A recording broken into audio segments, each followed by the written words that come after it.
Hey, what's happening, people? So, what I wanted to talk about today is the exponential. Um, so, one of the ideas I read about is comes from Nick Bostrom in Superintelligence, and the idea is that the new economy in the future, the new economy doubling in size every 2 weeks, which is seemingly an impossible concept to comprehend. I certainly understand the words of doubling, but that level of growth, it's from my perspective now, it's virtually impossible to understand, virtually impossible to get a handle on what the implications of something like the economy doubling in size. So I liken it to someone telling me they're a trillionaire. So I might understand the number of a trillion and even perhaps the idea of $1 trillion, even though that's kind of hard. But I certainly couldn't understand the implications of having that much money. What does $1 trillion mean for a person? How does it affect buying lunch and sitting in a cafe and walking down the street even? How does $1 trillion actually influence your reality? What kind of reality does that create? So I can't. It's like I can't get a position relative to that position, that concept. I've got no ground to stand on, and that trillionaire or that economy doubling in size, they are on a different ground by nature. They are on a different ground. They are a part of a different paradigm, and it is just too far away from me to get even a light grasp on that for me to understand it. Um, so when we think about exponential growth, I think most of us have seen a graph where for that kind of growth, at first the line barely rises. It almost doesn't. Like from our perception, that line does not rise, and then it's a shallow rise, and then it shoots up like a rocket and takes off into space.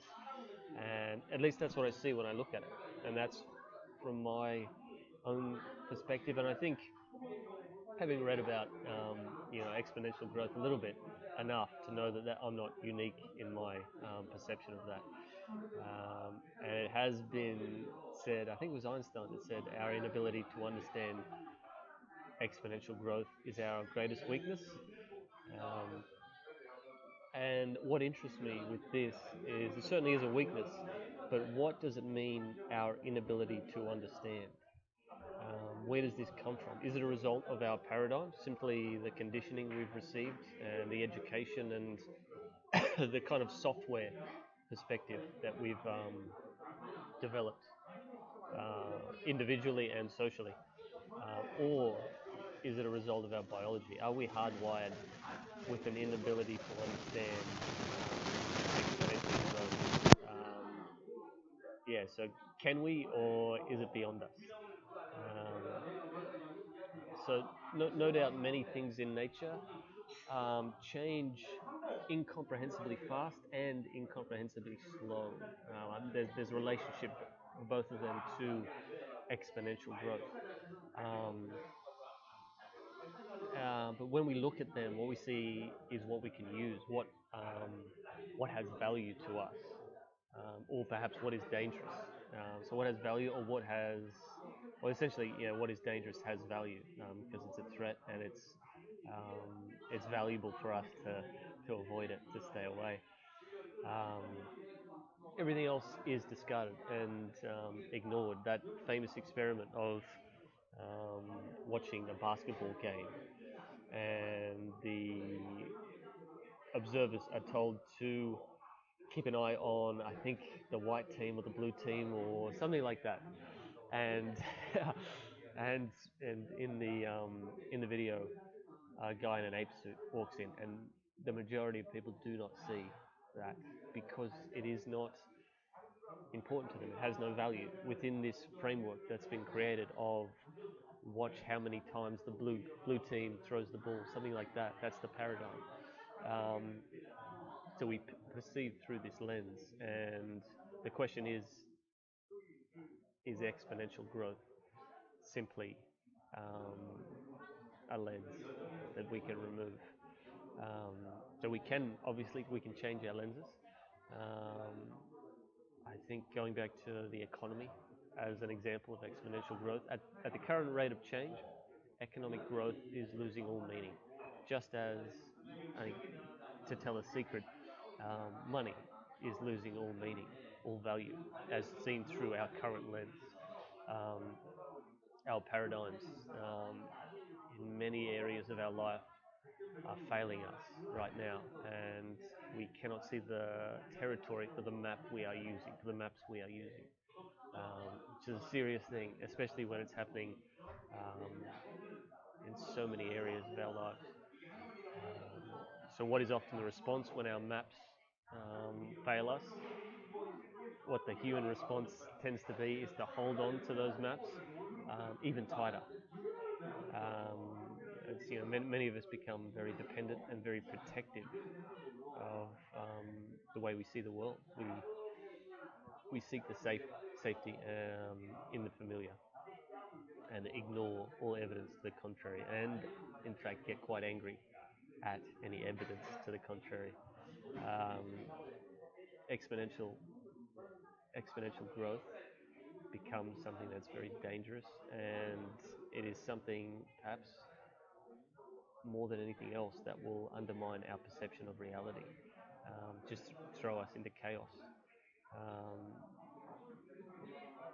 I think there's a potential for, you know, the example of economics, for the economy to be seen, the modern economy, this new economy that's created, to be seen as threatening. And the response to that could be you've got a revolution happening in one direction of exponential growth, doubling in size every 2 weeks, something like that.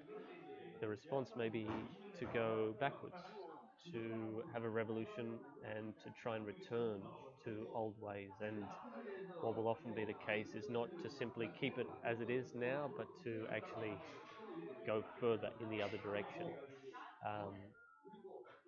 I think any failure to accept the reality as it is gives rise to delusions in order to account for the cognitive dissonance that we're experiencing. So if you cannot accept exponential growth and what that means, then you, by necessity, you have to create a lie to account for it and to hold on to this lie, a delusion, essentially.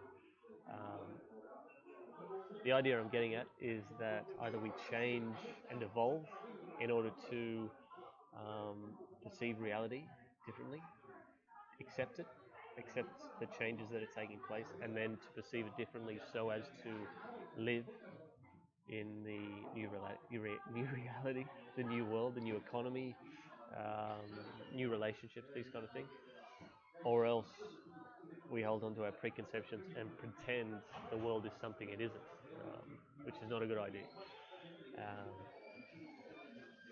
I think this new ground that we're creating doesn't necessitate the creation of a new mind. I think in the height of AI,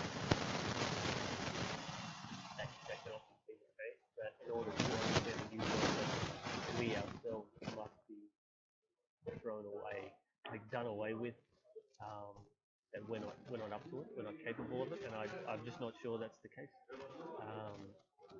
New perspectives, new value systems, new paradigms, maybe that's enough, and that's a lot. I think our minds are enormously adaptable, and they've gotten us to this point through so many changes. And I think